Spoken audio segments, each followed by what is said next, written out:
Well, my personal story that has brought me to involvement in the American Heart Association is my dad died of a massive heart attack.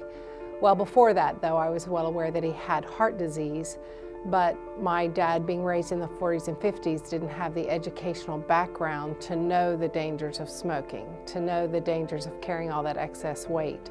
And so by the time my dad had his first heart attack, at age 60, the effects of his lifestyle choices had already been made.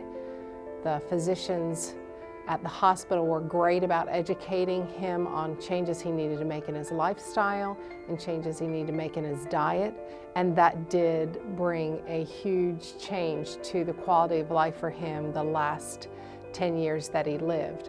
So I have a great appreciation for being able to be involved in sharing with people the difference they can make in their own life. So for me, the educational efforts that the American Heart has provided have been huge. When my dad had his fatal heart attack, something that does bring a small amount of comfort to me is knowing that my mom did dial 911 as soon as the event was recognized.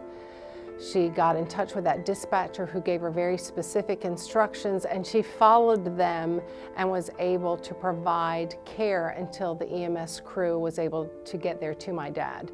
So the comfort for me is knowing that absolutely everything was done, not only by some amazing personnel here at the hospital, but from equally amazing EMS people who reached my father in the field at his home and provided care those 12 minutes it took to get to the hospital. So I feel great comfort in knowing everything possible was done. This message brought to you by the American Heart Association and Healthier Sussex County.